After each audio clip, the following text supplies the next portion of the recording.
Hi students, this is Thara Ravisankar, Assistant Professor in Department of Media Studies, Nagar College, Trivandrum. Welcome to our cinema class. We are going to discuss on the great director Ritwik Ghatak. Ritwik, he was born on 4th November 1925. He was a well-known film director, screenwriter and playwright. Along with his prominent contemporary Bengali filmmaker Satyajit Ray, Mrinal Sen, his cinema is primarily remembered for his meticulous depiction of social reality, partition and feminism. He won the National Awards, Raj Kamal Award for the Best Story in 1974 for his Jutki Takko Aur Gapo and Best Directors Award for Bangladesh Cine Journalists Association for Titash Ek Nadir Now, the Government of India honored him with Padma Shri for Arts in 1970. Then moving to Ritwik Ghatak cinema, in 1948, Ghatak wrote his first play, Kalo Tayar, The Dark Lake, and participated in a revival of landmark play Nabana. In 1951, Ghatak joined the Indian People's Theatre Association (IPTA). In 1957, he wrote and directed his last play, Jwala, The Burning. Ghatak entered the film industry with Nemai Ghosh Chinamul 1950 as actor and assistant director. Ghatak's first commercial release was Ajandrik in 1958 and a comedy drama. It was a comedy drama with science fiction theme. Once Ray had written about Ritwik Ghatak, one doesn't notice any influence of other schools of filmmaking on his work. For him, Hollywood might not have existed at all. That is a comment on Ritwik Ghatak. Ghatak was severely disturbed by the partition, and at a time when others were experimenting with neorealism style of filmmaking, Ghatak fallen back on much abused genre of melodrama. He sought to use his genre, so popular during 1950s and 60s, as a political tool to convey his message. He believed that a truly national cinema will emerge from the much abused form of melodrama, which truly serious and considerate artists will bring the pressure of their entire intellect upon it. Something had to be done. The character Neelkando Bakshi said in the director's last film, Jukti Tapo Gapo, just before his death. So something had to be done as a comment from the filmmaker itself. It is not incidental that Ghatak played Bachi in the film. The cry is familiar. If one listens closely, one can hear each character in Ghatak's film say this,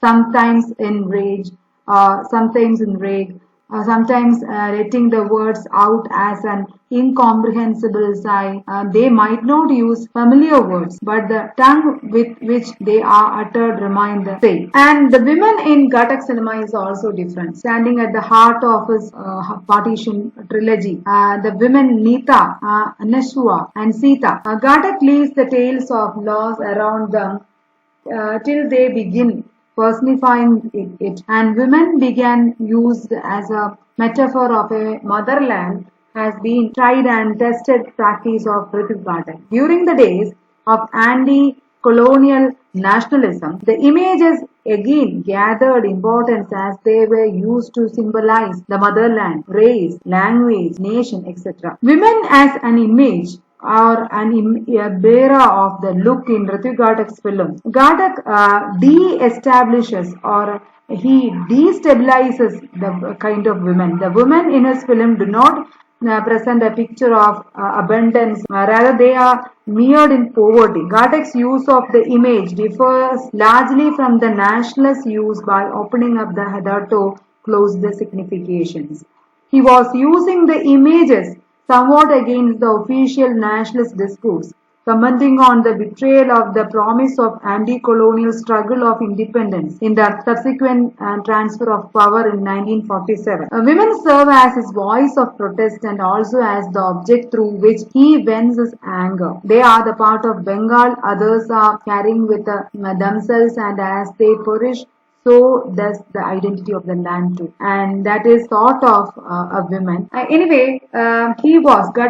was really disturbed by the partition. That is what he was born in Bengal, Dhaka. 1925 November 4, and Ghatak had not only witnessed the partition, but was one of the many who were forced to leave with their land behind. The overwhelming sense of loss on what is happening as what he passed away in 1976, leaving behind 8 feature films and some documentaries. And in each of them, he can be seen chasing the event.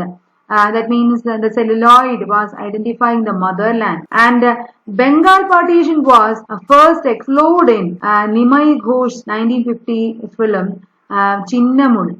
And through this cinema, he entered the film industry itself. Both Satyajit Ray and Mrinal Sen, who were making films alongside Ghatak, did deal with partition and other treatments of motherland. Actually, Ghatak's disturbance in the loss of his motherland was shown in many of his films. And cinema by Ghatak's own admission was nothing more than a means of expression. After using literature as a tool, he had joined the TPI and Indian People's Theatre Association (IPTA) in 1951 to get his point across. However, he soon realized the limitation of medium and recognized the potential of cinema to reach millions of people. And because of that, he chose cinema as a medium for expression. In cinema, it was a means of expression by showing his anger, sorrows, and sufferings. Ghatak had said in one of his interviews, as quoted in the book Cinema and I, his films, it is a means of expression. His films do bear his anger as director. Unlike his contemporaries, he placed partition and the sense of loss it created on the foreground of all his films. Instead, the focus on the price one had to pay for it and compel the audience to do the same. It was something different. While this sense of loss created by displacement, you can see in the cinema Megha Dhaka Tara 1961, Komal Gandhar 1961, Subarna Rega 1962. They are known as the partition trilogy of Ritwik Ghatak. Which all are they? Megha Dhaka Tara 1961, Komal Gandhar 1961 and Subarna Rega in 1962. Ghatak populates his film with characters who were forcibly unrooted from their motherland. Almost all of them shared the director's mood. And Megha Dhaka Tara, a searing tale of a family with aspirations like bourgeois aspirations who inadvertently end up exploiting one of their members, and a song celebrating independence is sung at a school next to the colony in which Neeta, the protagonist, resided with her family. It not only pronounces the struggle they were going through, but also shows how ironic the words were. In Subarna Rega, Ghatak undercuts the optimism of the refugee as a patriotic song sung by them is followed by a main claiming in horror. His narratives are unified by their moral degradation, the kind of missing motherland.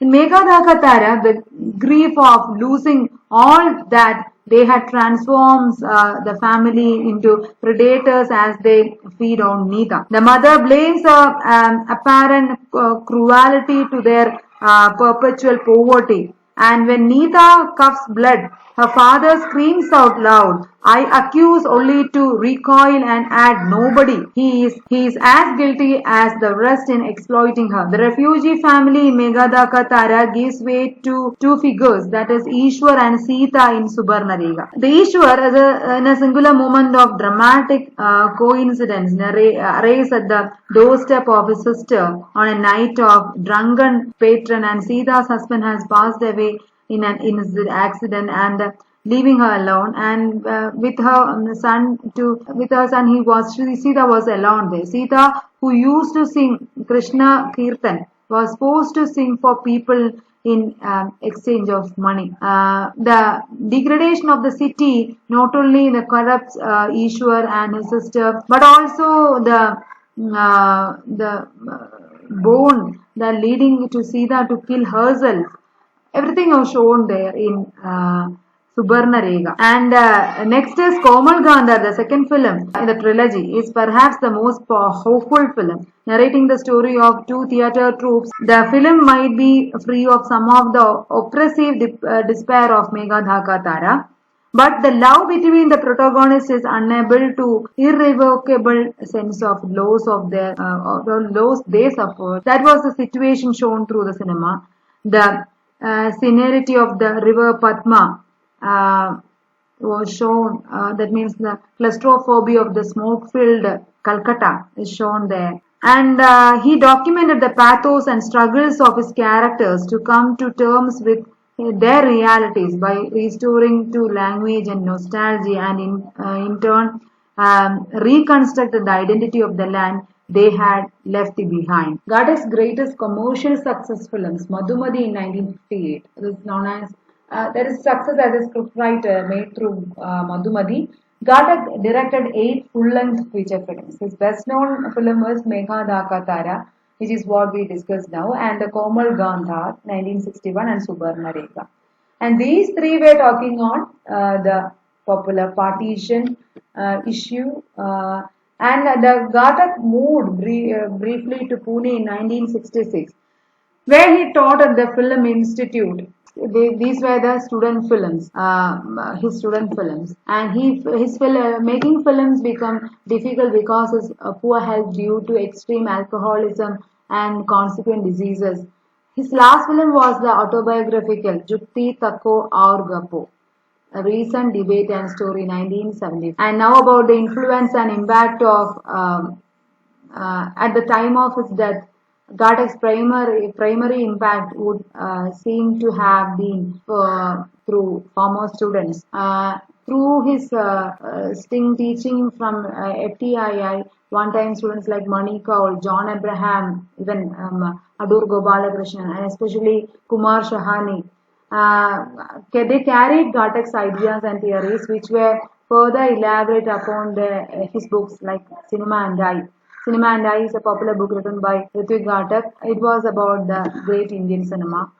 These are the films made by Ritwik Ghatak: Nagarik, 1952, Ajandrik, 1958, Bari Teke Palia, 1958, Meghadhaka Tara, 1960, Komal Gandhar, 1961, Subarna Rekha, 1965, Titash Ek Nadirna, 1973, Jukti Takko Aur Gappo, 1974, his last film. And as screenwriter, he did so many films. Musafir, 1957, Madhumati, 1958. Madhumati is his first film as a scriptwriter. Swaralipi, 1960, Kumari Moon, 1962, Dibir Naam Tiyaram, 1963, Rajkanya, 1965. As actor also, he did some films. Chinnamul was the first film where he had assisted also. Then Totapi, 1950, and Kumar Moon, and Subarna Rekha, 1962, Titas Ekti Nadirna, and Jukti Tapot Aur Gapo, last film. Short films and documentaries were also there. These are the names of the short films and documentaries made by him. Rendezvous, 1965, where this is student films which he supported. So that's all about Ritwik Ghatak. We will be back with another great director in Indian cinema in next class. Signing off, your teacher, Thara Ravisankar.